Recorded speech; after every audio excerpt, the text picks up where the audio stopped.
and welcome Gold participants and listeners from around the world. I'm Kristen Schwartz, licensed midwife and MC for Gold Learning. And I'm here today with Heather Thompson, who will be presenting at the Gold Online Midwifery Conference 2019. And I'm so glad to have you here, Heather. Welcome. Thanks. I'm delighted to be here. And you are presenting on it. I will let our listeners know the title of your presentation, Perinatal Cannabis Use Around the Globe, Research, Policy, and Legal Implications. A great topic. I can't wait to chat with you about it. But before we do that, let our listeners know a little bit about yourself, your professional background, and what you're up to these days. Sounds good. So I am trained as a basic scientist. I have a master's in biochemistry and a PhD in molecular and cellular biology. And I was always interested in pregnancy and reproduction and breastfeeding as great physiologic principles. I used to teach them at the college level, and they were just great ways to talk about how well the human body is designed. And then I had babies and realized that I really wanted to focus what I was doing more directly on families and giving birth and thriving postpartum. So I really upped my postpartum doula practice at that point and started serving clients more full time. And I worked at a community birth center for almost a decade. I worked almost every job except for catching babies. I'm not a midwife or a nurse, but I was an educator. I worked the front desk. I really got a chance to see what insurance billing was like, and eventually became the director of research, where I collected and disseminated data about the midwifery model of care and out-of-hospital birth for 7 years. Along the way, I started becoming increasingly involved with Elephant Circle. We're a nonprofit organization based here in Denver, and we're a birth justice organization. And that means that we are interested in issues relating to everything from preconception to 2 years postpartum. That's how we define our scope of practice, if you will. So my colleague there is a lawyer, and we do a lot of work providing access to all kinds of birth options for all kinds of families, both from scientific, policy, and legal points of view. Wonderful. You have such a great background from being involved in the birth center. You are a researcher and you're also involved in birth justice. How wonderful. Thank you for sharing that with us here. And now when I go into the topic, perinatal cannabis use around the globe, research, policy, and legal implications. Tell us a little bit about how you got interested in that topic. Yeah, everybody asks us how we started working in cannabis. And the truth is, cannabis found us and drew us into the conversation. Both my colleague Indra and I were born and raised in Colorado, so we have deep roots and sentiments about our state. And cannabis became legal here in 2012. And soon thereafter, I had my midwives, my L&D nurse, my OB/GYN friends calling me and saying, "What do you know about the research?" And Indra had folks calling because Colorado has a law in which any baby who tests positive for exposure to a Schedule 1 or a Schedule 2 substance that isn't prescribed by a physician is an automatic finding of child abuse and neglect. So very quickly, parents who thought they were being good patients and clients by disclosing their perinatal cannabis use were finding themselves in hot water when it came to child welfare. On the flip side, healthcare providers were finding themselves having to stand in their mandatory reporter role more definitively and differently than when it was not legal. And everybody has been trying to make sense of what this really means.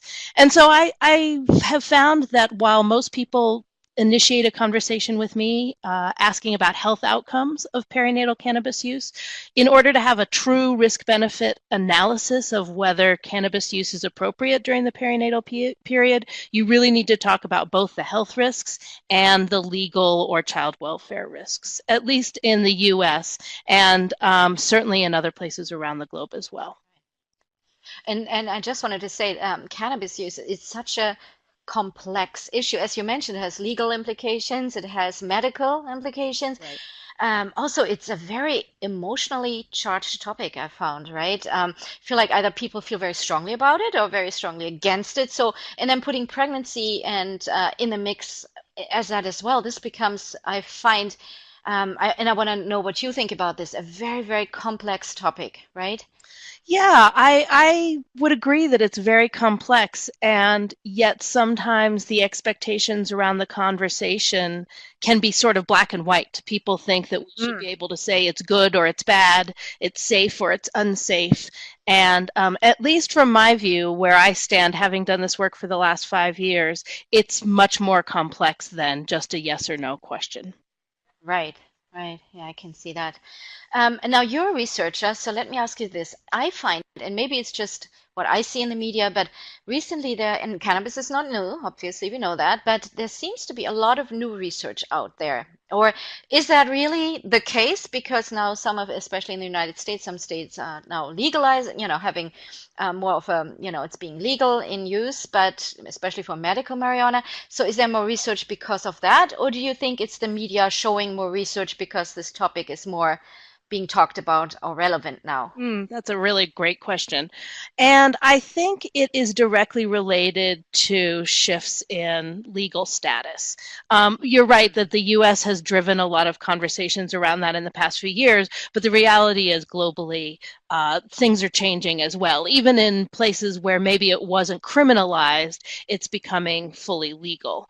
So that has in the United States specifically, because it was a Schedule 1 controlled substance, that means it has no medical benefit and should not even be used under the advisement of a physician.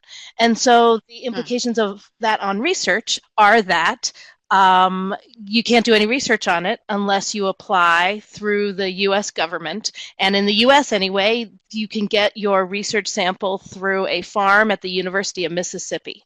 And that is still the only federally legal way to study cannabis.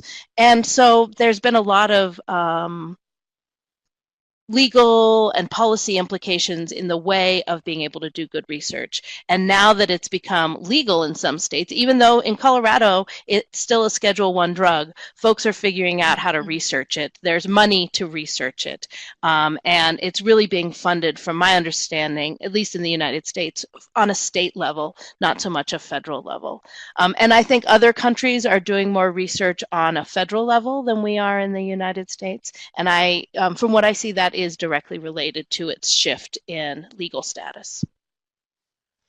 Very interesting. I had no idea how difficult it was to do research on that topic due to the legal implications. I had no idea that I find that very interesting. Thank you for sharing that. Well, Um, and I'll say it sort yeah, of speaking, overlaps with yeah, go it ahead. overlaps with the complexity of the conversation. Here in Mm, Colorado, it's right, sort of seen that if you're going to do research on the effects of cannabis, you need to use folks who are already using cannabis for the most part, and you need to have them right. self-administer it so that no one from an agency or a research hospital looks like they are giving cannabis to somebody and therefore insinuating that it's safe. So even from a research design point of view, the complexity of the issue kind of muddies the kind of research we're really allowed to do, which has been an interesting development in Colorado I was not necessarily anticipating seeing. Very interesting. And it seems to me also with regards to research, there is a lot of um, I wouldn't say contradicting research, but different kind of research. Like for example, on national radio or public radio, I heard the other day that cannabis use in young people, very young teenagers, it could alter their brain, so that's not good. And then other research is not showing that at all. So I find it very confusing to find okay, so what is it? It's so complex to me to really see, okay, what is the research showing us here? It is a very complex issue, in part because, as we know from all substance exposures, life stressors. Pregnancy and the postpartum period are impacted by many, many different stressors. And Right. any individual stressor exerts a different impact depending on how many other stressors it's intersecting with in that particular family or person's life. So it's really important to think about some of the confounding factors around how this research is developed and how it's actually done. For example, the big research study here in the US was started in the 80s in inner city Philadelphia, and it was really a response to what was then called the crack epidemic. And so they really wanted to look at inner city folks and sort of see what was going on with their marijuana use in the context of thinking about it in terms of what they were calling a crack epidemic. And so more than half of those folks studied were African American women living in poverty. So we've got intersections of race and we've got intersections of poverty, both of which are known to have impacts on brain development, learning development, ability to perform well in school. But because what they were studying was cannabis, that ended up being the sort of leading problem that they cite in this research. So Mm. the way that we do research, the way we think about research, how we qualify what we consider to be a controllable factor during pregnancy versus something that's more sociologic and maybe not controllable, really plays a role in the Okay. kind of data we have to think about. Absolutely. Thank you for letting me know about that. This is really very interesting. Now you're going to be presenting on the perinatal cannabis use around the globe, which got me really excited because we see, more information that we have here in the U.S., maybe areas we are familiar with, but around the globe. I'm looking forward to that particularly because what I can imagine that cannabis use around the globe is very different in certain areas than from here, from us in the U.S. or North America. So tell me a little bit about that. Yeah, I think that was one of the more interesting parts of preparing for this presentation. I knew about cannabis use in a couple of specific places where research has been done and the cultural attitudes toward cannabis are different than they are in the US. But it was really fun to spread my net wider. And one of the things that I learned is there really isn't a single framework in which all countries or all peoples or all cultures evaluate cannabis use. That it really does have a cultural basis, what we think about it, how harmful we think it is, when people use it, how they use it.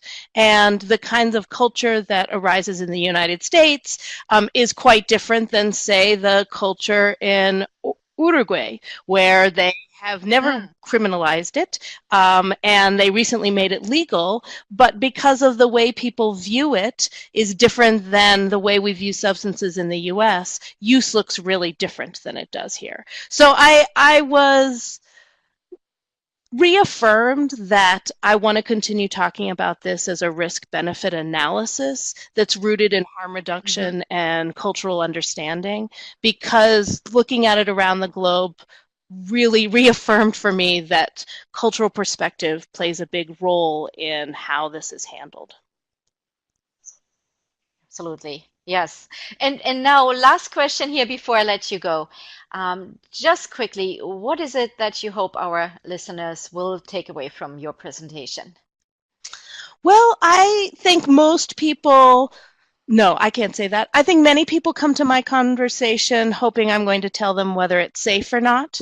And I think one of the reasons I like talking to groups that come to midwifery conferences is that it's not that simple of a conversation. So I hope to provide people who are having these conversations with more tools besides the question of is it safe, is it not safe, and really be able to use the conversation around cannabis as part of a larger therapeutic relationship, as opposed to Wonderful. I'm really a looking way forward to to your create stigma presentation, Heather. I and can't to wait. degrade what Thank can you be a so very much for chatting powerful here with me relationship today. in the perinatal period. Wonderful. Heather's presentation, Perinatal Cannabis Use Around the Globe Research Policy and Legal Implication, is part of the Gold Midwifery Online Conference 2019 and will be live on February 12th. For more information on this presentation and the other presentations in the conference, please visit goldmidwifery.com. Thank you everyone for listening. Bye bye.